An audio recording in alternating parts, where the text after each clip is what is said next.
Para comprender cómo los medios de comunicación, videojuegos, cultura pop y TikTok impactan nuestras vidas, te invitamos este 19 y 20 de septiembre en la Casa del Libro Universitario al Coloquio Internacional Tactical Media.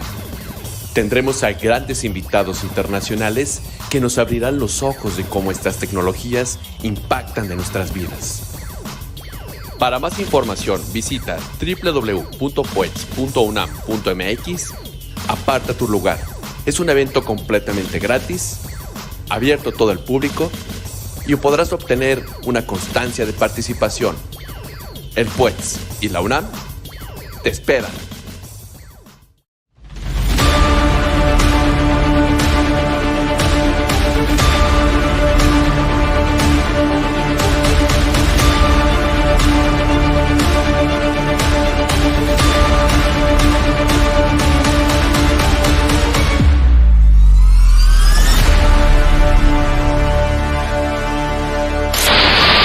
Para comprender cómo los medios de comunicación, videojuegos, cultura pop y TikTok impactan nuestras vidas, te invitamos este 19 y 20 de septiembre en la Casa del Libro Universitario al Coloquio Internacional Tactical Media. Tendremos a grandes invitados internacionales que nos abrirán los ojos de cómo estas tecnologías impactan en nuestras vidas. Para más información, visita www.puedes.unam.mx. Aparta tu lugar. Es un evento completamente gratis, abierto a todo el público y podrás obtener una constancia de participación. El Puedes y la UNAM te esperan. Acompañarnos. Cerramos con broche de oro. Estamos en la última actividad cercana a la conclusión de este coloquio internacional, Tactical Media, videojuegos, culturas pop y subjetividades políticas.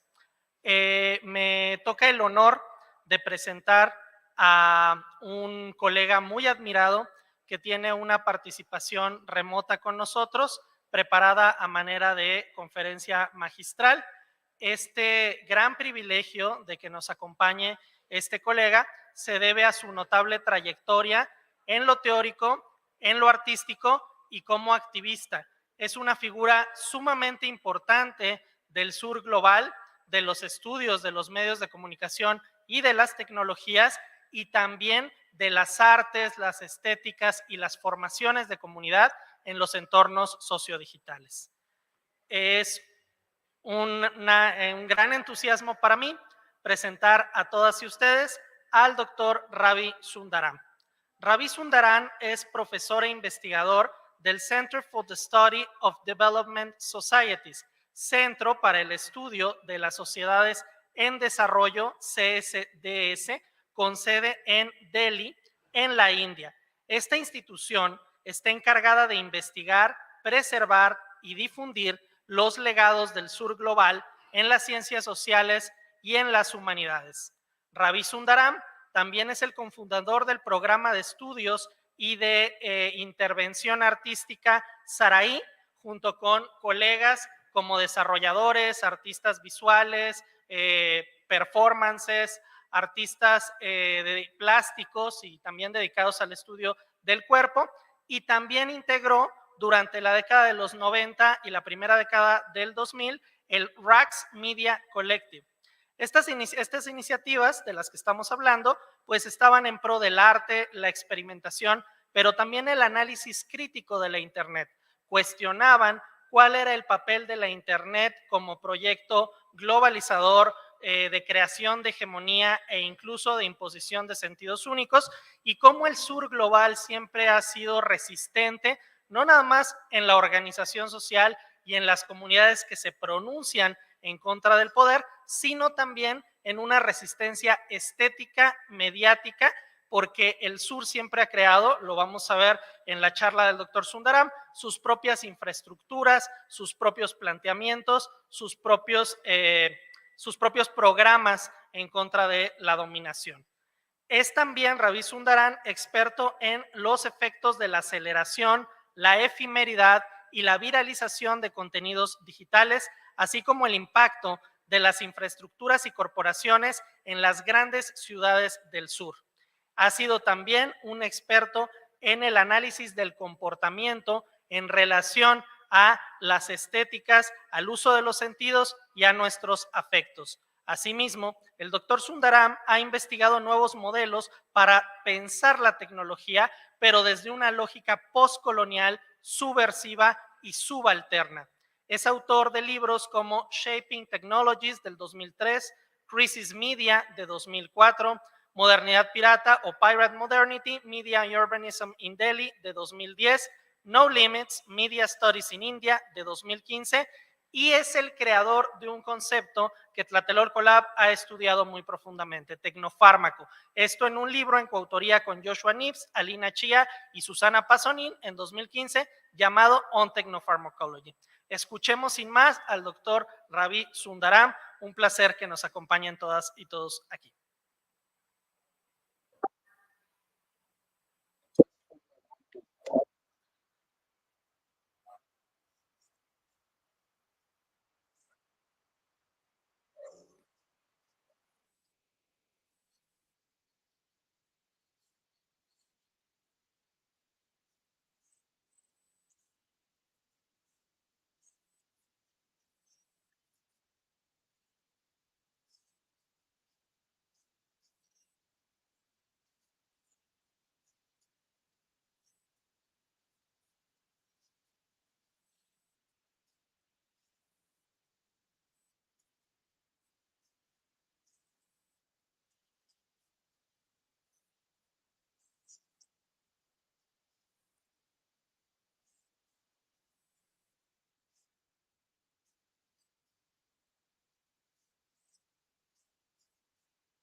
Using low-cost technologies, you are able to be audacious. And audacity is the key of the link between the political and the digital at this moment.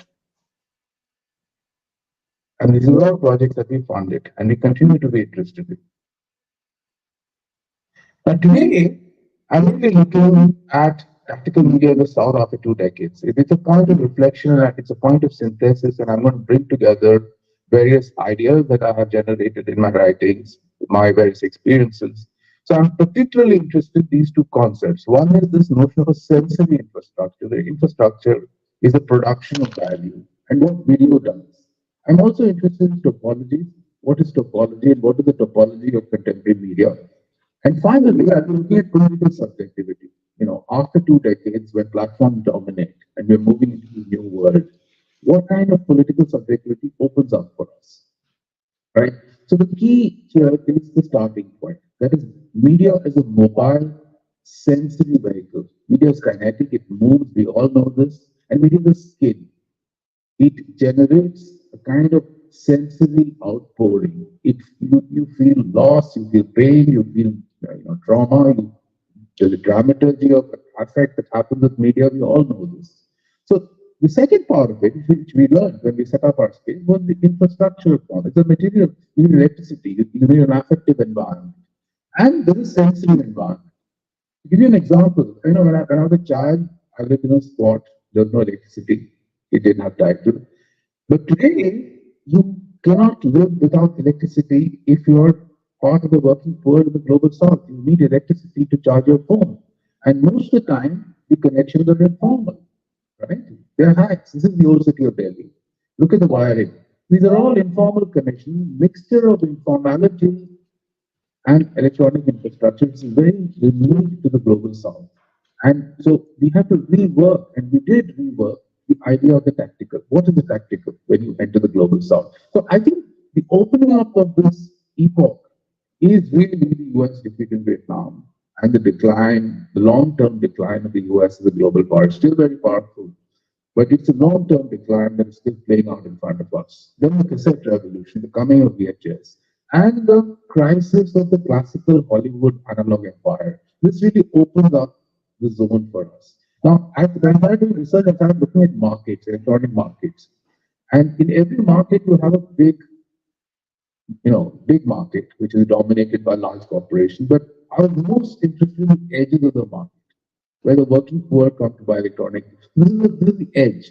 I'm not showing you the main photo. This is the edge of the market, where essentially they're selling recycled goods. And I found one in Mexico City too when I visited the last time. So this is where the working poor come to buy parts, recycled parts, parts of PCs that move around. So things really don't die in the global south.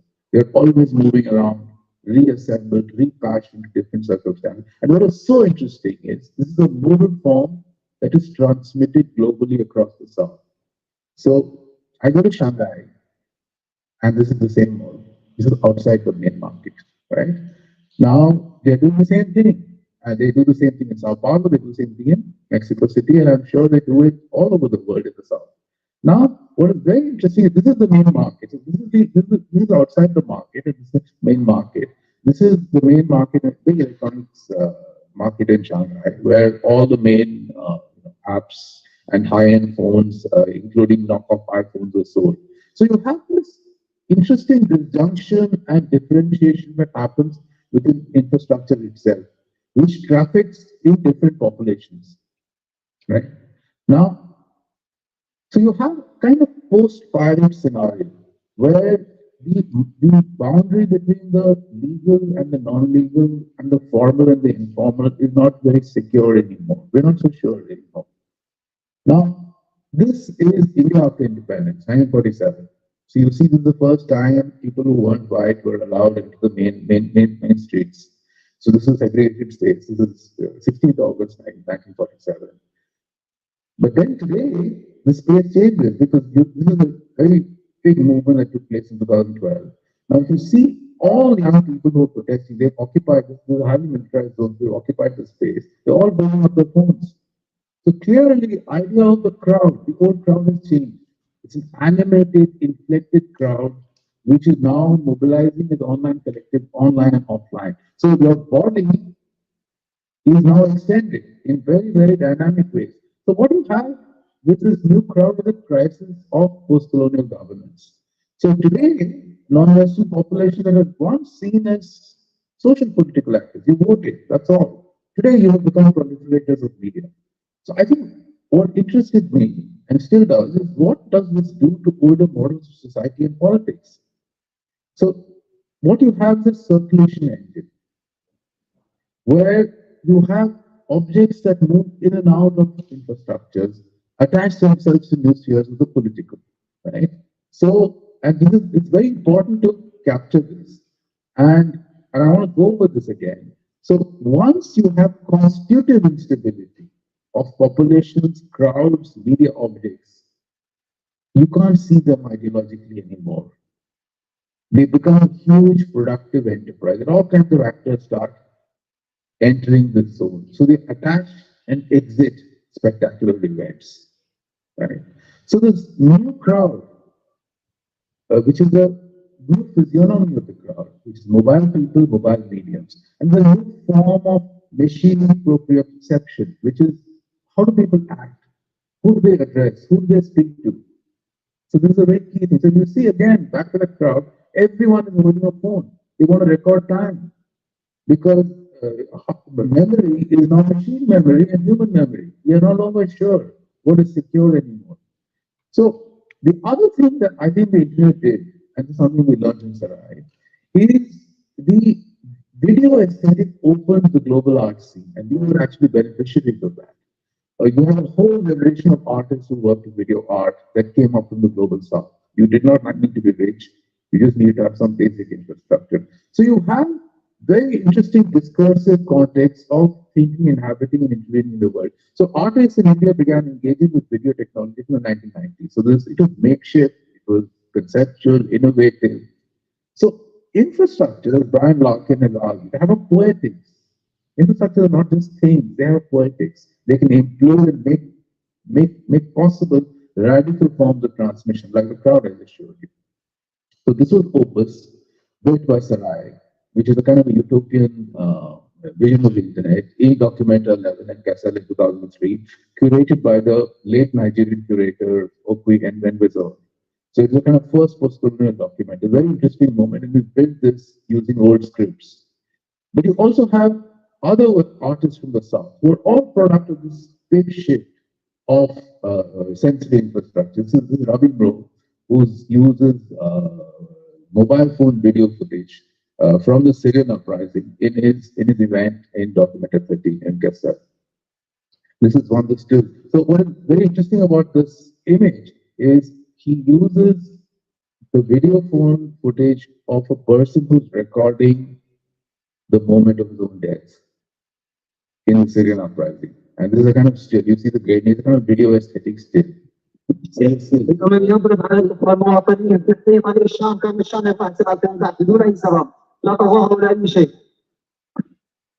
this grainy footage, static footage. Then you had VHS cinema that comes out of VHS. You had this Caloca from Tunisia, you had Superman of Malegaon, all coming out of this working class makeshift infrastructure. So you have this expansion of the political aesthetic in this mix between informal and makeshift infrastructure, right?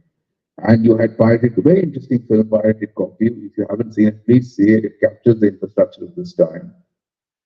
You had this very interesting film which addressed this kind of transformed video aesthetic. You had different templates that come out. So you have a shift. And this is just before the coming of widespread platform capitalism, very vivid, dynamic time. With still videos, you had movements using it. This is after the financial crisis. So all kinds of subjectivities are entering it. It's a kind of mutation of the earlier concept of tactical media. Because now you have infrastructure that is not the privilege of the old elites. Right? So this, I'm going back to Ravi again, it's very important because he addresses the mobile phone camera during the time of political uprising. Right? So the important thing, I think, of video art of 2003 was it did not represent social processes. It became a form of active intervention between techno-social formation. But here, video was less indicative of a format, but I think that it was a more elastic expression from where a powerful political aesthetic emerges. So it references almost a post-video landscape. So video, in every sense, shares a form of emergence, articulating political aesthetics behind formats. It's not about a format anymore. It's a form of public affect. So this is a still from an image by the artist collective Gran on the Persian Gulf. It's a very interesting moment where they use videos produced by basically working class sailors on the Gulf. And they stitched it into this very interesting art project. They've got from Gulf to Gulf to Gulf. It's online. You should definitely see it. So Eden Blom has argued that video is not just the name of a specific technology, but a form of agency that shapes machine and human capacities. So video, in every sense, was always more than the work of individual artists or a bunch of screens. So video initiated a set of radical individuations that made prominent the environmentality of media. That is, media needs a habitation, it needs an ecology. It is not a discrete set of interventions. This is a huge advancement from earlier thinking of tactical video, which is really a relationship of how humans impinge on the world. Right? Now, let's move to topology. Topology is important for us. So I think after video, topology has defined culture because topology takes motion into format, right? Continuity in motion. So topology drives interconnection. Media are shaped not by their distinctive format, but evolution and indetermination. So the topological focus on the emergent and the continuous helps us understand the connection between analog video of the 1980s and the addictive flickering aesthetics of short video in recent years. In this sense, this conference has got it right. You need to connect these different strands in the contemporary history of media. You don't have a period where you had VHS, early internet, the digital world of the early 2000s, coming of social media, platformization, and now the coming of AI. There are very interesting topological interconnections, which is very important for us to understand. So that means this is not a chronological movement from analog to digital. That's a really fluid topology. Sometimes you can go back. So video has migrated into platforms like TikTok,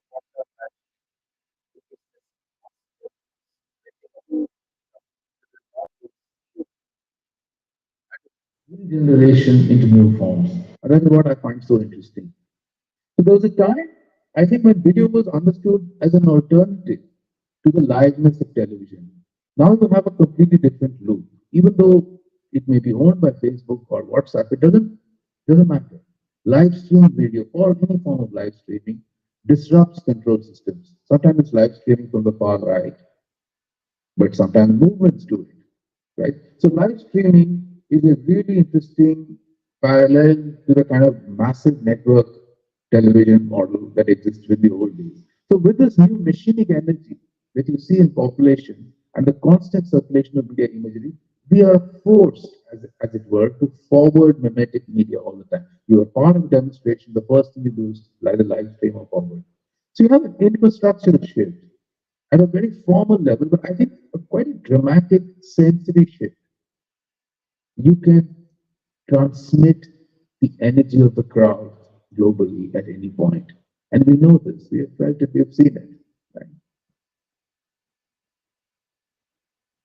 So this is one of the early images of the movements in Iran. This is a young woman long ago, almost 12, 13 years ago, who dies, and her image is captured on a video still. It's clearly an older phone, maybe a Nokia phone, which is a still image. And what happens to that image is it transmits. And in a very interesting way, you will see how that image is now moving around. It becomes part of a set of indetermination, very productive indetermination. And remember, this is not unique to radical protests, it's unique to all forms of political affect. There will be people from the right who would use similar imagery. But what is interesting about this is we know how difficult the situation in Iran is today too. So you have these real innovations that movements carry out using different forms of network technology. This is where it's a huge, interesting move in the global south in terms of what the original idea of tactical media was. So let's now talk a bit about platforms. So the platforms are important. We live a life, there's no life without platforms anymore. So platforms, very simply, and we all know this, are socio-technical systems. They establish software, advertisers, and circulation channels, which are about aggregating users. So what you now have is this platformization thesis, which has opened a new front in the relationship of techno-capitalism to everyday experiences. So the informalization of culture production in the South played a major part in destabilizing the hegemonies, as I talked about, of the film and music industries in the 1980s and the 1990s. So, Lev Manovich, long ago, first they said that with YouTube, the political value of everyday parodic acts, which Michel Lefebvre had spoken about, was reversed. And Manovich argued that YouTube's techniques of bricolage and mix-up, the logic of tactics has now become the logic of strategy. It's geared towards the media economy. In the early days, platformization is just coming up. So I think TikTok's very interesting, but TikTok transformed the experience of video into a playful kinetic drive, mixing animation and speed, activating parts, it's all about activating parts of the body, and triggering spatial expansion and contraction. And I think TikTok is emblematic of the post-cinematic move described by Stephen Shabiro. Cameras, Shabiro says, are now machines for generating affect, for capitalizing upon or extracting value from this affect, right? So the app mobilizes every media innovation of 20th century techniques, the different speed of the frame. It's a bodily innervation that extends into the athletic. We have animation, the computational term, video game history, the even history of cinema, right? So let's look at this. This is Muybridge's classic animation sequence where he's trying to relate the energy, thermodynamic energy of the horse with still images. How do you give motion to media? This is the old question that Muybridge is asking in the 19th century. So in a sense, TikTok is referencing that. Maybe the creators that didn't know it, but in a way you see this whole dream of how do you give the body motion, where the blur between techniques of the body, the energy of the body are increasingly dynamized into a platform. So you have this over-informationalized aesthetic, right? You have this series of layers that are animating us. And it's it's a very interesting moment. And I think it's something that we need to think through. So you see the disturbance that TikTok produced because it was prohibited in mosques, it was prohibited in temples. And the state effectively had to ban it. I mean, it was a conflict with China, but TikTok really disturbed every sphere of life because it's something that, it is unlike early platform capitalism, you can animate the body in every sense. Now, I'm going to stop sharing here and then move on to something I want to talk about, which is where do we go from here, right? Where do we go from here? And this is very important. So the question of the political, I think, is very, very important. And so one of the things that I've been really interested in is the question of critique. I mean, how do we recognize the role of critique in this post-pandemic landscape when you have this hegemonic power of media-driven capitalism? I think the pandemic has drawn attention to how affectively mobilized, calculated, and monetized. And these technologies of attention and the modulation of effectivity pose a challenge to all of us. Notions of, classical notions of negativity and critique. So in this context, I think one of the most interesting developments has been the rise of the forensic turn, which has been fired pioneered by forensic architecture. I've been very interested in this. So in their recent book, Investigative Aesthetics, Maxi Fuller and A.R. Weisman, who many of you would have heard about, have called for an anti-hegemonic strategy that addresses sensing and sense-making. So for them, aesthetics is an approach that is fundamentally about assembling and finding means to recognize a multiplicity of different forms of sensation. So I'm particularly interested in public interventions, where a broad range of actors are trying to unpack what is seen as problematic or questionable. So you have open source websites like Bellingcat that have pioneered tools for looking at war atrocities and verifying user videos. In India, you have alternative websites that have emerged as a major resource for calling out regime misinformation and right-wing fake videos. So I have myself used forensic techniques for work on right-wing campaigns, but and also my work on terror trials. So I think this kind of public forensics is also an important intervention, but I think it's not unique to culture alone. It's unique to the place of politics today. In a politics in a world that is completely mediatized. We live in a world where the border between media and non-media is unsustainable. So here, I think the question of aesthetics, which animated early critical theory in the 1920s, 1930s, the movements in the 1960s, 1970s, 1980s, has come back. It's come back because the early models of critique, where you had the notion of an outside observer who would reflect and critically intervene in a formation. This is a classical Frankfurt school, right? That you have to defamiliarize, you had to make visible, you have to tear the veil of the obfuscation of ideology. I think that is unsustainable. We are now embedded in a media, deeply platformized media ecology. So the question of aesthetics for me is very important. And I think if you go back to Walter Benjamin took this gamble with technology, with cinema, and his writing on early cinema. I think, and there is the question of the media aesthetic and the political aesthetic. Today, the media aesthetic animates the body in ways that are deeply unpredictable, but also platformized, right? So the question for us, I think, politically, is to open up a new set of debates. The coming decades of the 21st century are going to be extremely difficult in the global south. I can say this for India, it's going to be very difficult because we're entering an uncertain new zone with the rise of the global far right. And I think it impinges on us to think and rethink our existing category. So I want to thank you once again for inviting me, and I hope to be in conversation with you in collaboration. All the best, and thank you.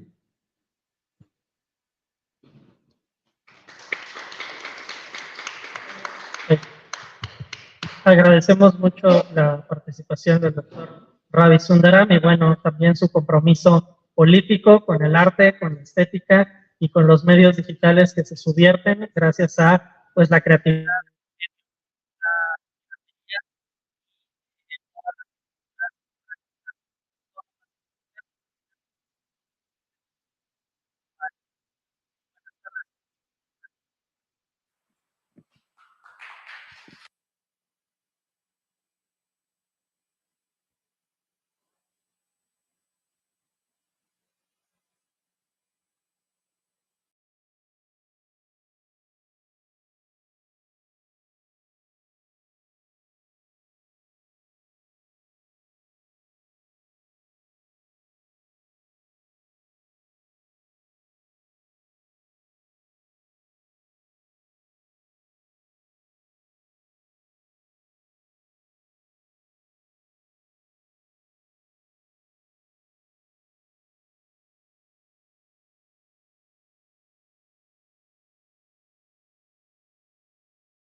Buenas tardes. Ustedes me dicen, colegas, cuando estemos listos. ¿Adelante? Bueno, pues muchísimas gracias a todas y todas aquí los presentes que se quedaron a esta clausura. A nombre del doctor John Ackerman, el director del Programa Universitario de Estudios sobre Democracia, Justicia y Sociedad, que también es el coordinador general del Tlatelolco Lab, quiero primero comenzar agradeciéndole a nuestros distinguidos ponentes y participantes, que tuvimos un repertorio excelente de desarrolladores, gamers, académicos, programadores, activistas, streamers, etcétera, de diferentes partes de México y del mundo. Muchísimas gracias a todas y todos ellos por su participación, por colaborar generosamente en este evento, Tactical Media. En el PUEDS, nosotros buscamos generar no solamente investigación científica del más alto nivel, sino también articularnos con todos los actores que están luchando por la democracia en nuestro país en torno a los procesos auténticamente democráticos, en este caso en Internet y las redes sociodigitales, para pensar colectivamente y luchar juntos construyendo pues una auténtica democracia. Si lo quieren ver así, procesos emancipatorios dentro y fuera de la red. Agradezco especialmente a mis colegas, compañeros aquí presentes, Eloy, Caloca y a Fernando Ruiz Molina, colegas investigadores del PUEDS, adscritos al Tlatelolco Lab, este laboratorio digital, una iniciativa de nuestro programa universitario, que además de ser destacados estudiosos de los fenómenos digitales, bueno, pues son académicos muy comprometidos con la transformación social. Les agradecemos por impulsar este evento, por coordinar el programa del evento, por coordinar a los participantes, en suma, por empujar entusiastamente estas discusiones, la discusión de estos temas en un sentido transformador. Pido, por favor, un aplauso para ellos.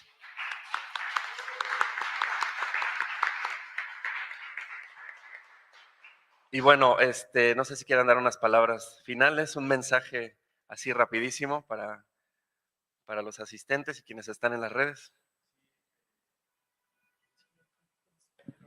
Sí, muchísimas gracias a todos, todas y todes, en presencia y en redes.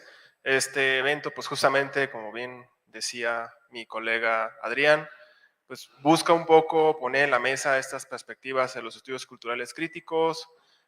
Como bien lo dice el profesor Sundaram, importan mucho las infraestructuras, pero también la sensibilidad y las nuevas como dinámicas de especulación, de valorización y revalorización que contemplan el afecto. Y como bien lo vimos en las mesas, el afecto juega un papel muy importante, ¿no? Es un nuevo recurso inmaterial en posibilidad de generar recursos multimillonarios. Y bueno, vamos a poner el tema en la agenda. Obviamente aquí no lo vamos a cerrar del todo. Y pues es un poco el espíritu del laboratorio, poner los puntos sobre las IES, ser críticos con estas cosas, no caer en visiones totalmente celebratorias ni apocalípticas. Ya no son los 80s, es 2023. Y nada, les quiero dar las gracias a todos los colegas que voluntaria o por cuestión laboral, pues me ayudaron a hacer esto posible. Todos los colegas que se involucraron, que como Horacio estuvo ahí, él es el creador de este diseño tan hermoso que todo el mundo lo chulea. Aquí está el artista Horacio. Y pues al equipo de comunicación, disculpen si de pronto no tengo todos los nombres presentes, estoy un poco disperso. Y pues a Eloy, él también fue un colega que estuvo aquí siempre dando la batalla, en el sentido de que fueran estas gestiones posibles, un gran trabajo de networking. Finalmente mi colega es un profesional de las relaciones internacionales y miren, se nota, ¿no? Los videos que ustedes pudieron leer hoy, traducidos, no los hizo un algoritmo, salvo el último, él fue el traductor. A él hay que darle las gracias. Yo le metí mano y todo, pero él fue el de la iniciativa. Entonces, pues nada, espero que estos materiales los vean otra vez, los compartan y los usen en sus investigaciones. Ahí está la agenda, todos los investigadores que estamos acá, estamos en disposición de responder sus preguntas y colaborar y abrir más espacios críticos. Muchísimas gracias. Muchas gracias.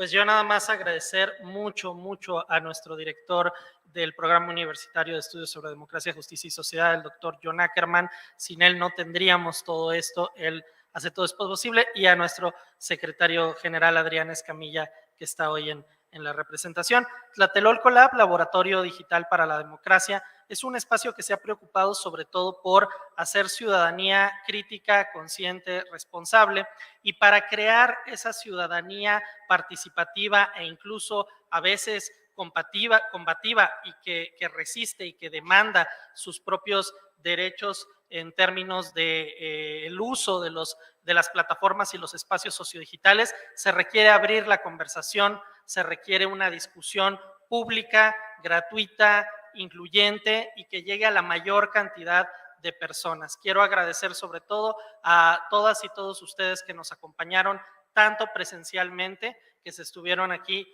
todas las mesas haciendo preguntas, participando, disfrutando de las excelentes reflexiones de nuestros ponentes, y también a todas y todos quienes nos acompañaron de forma remota siguiendo nuestras transmisiones. Todo lo que hacemos en el Programa Universitario de Estudios sobre Democracia, Justicia y Sociedad es para todas y todos ustedes. Todo lo que hace Tlatelolco Lab es para toda la ciudadanía en un sentido extenso, para abrir conversaciones, para abrir discusión y para que ustedes también nos hagan ese enorme favor de que no queden aquí las discusiones y temas que estos 2 días nos reunieron, sino que se amplíen, que incluyan, que se debatan, que se comuniquen a otros espacios, porque solo así podemos hacer una ciudadanía cada vez más crítica, más involucrada, y que seamos capaces de demandar, repensar y apropiarnos de nuestras tecnologías digitales. Muchas gracias a todas y todos.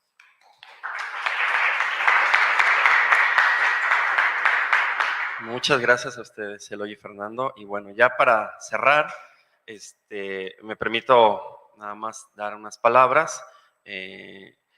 La propuesta de este evento, como creo que a todos y a todas nos quedó claro, fue entender de manera crítica cuáles son las implicaciones de los videojuegos, las aplicaciones, las plataformas que representan a las industrias culturales, creativas y del espectáculo. Y creo que en primer lugar lo que nos muestra es que estos artefactos, así como las redes sociodigitales también lo hacen, no están exentos de una intencionalidad política. Es decir, que en este caso tiene que ver con la captura de nuestras subjetividades, a fin de obtener sociedades pasivas, subordinadas, atomizadas, es decir, con individuos aislados o hiperconsumistas. Este concepto de tactical media, sin embargo, nos muestra una dualidad, y es que otra de las implicaciones de estas tecnologías, además del control y la subordinación, es que nos permiten imaginar, crear manifestaciones a favor de la libertad, la emancipación, la participación, la igualdad. Entonces, estos tactical media pueden ser utilizados para abrir camino a las y las ciudadanos, para organizarse, para generar activismos y resistencias, conectándonos así con una larga historia de luchas sociales que en esta ocasión, en este presente, se desarrollan en la dimensión virtual, ¿no? Por ello son medios tácticos, entiendo, ¿no? Es decir, porque son parte de una contienda, una disputa histórica. La hemos llamado nosotros en el puedes, nos sentimos más cómodos con el concepto de disputa por las redes y los sentidos comunes. Por eso, bueno, pues en este evento buscamos entender de dónde vienen esos tactical media, cómo resistir individual y colectivamente a sus intenciones, cómo organizarnos para utilizarlos en nuestro favor.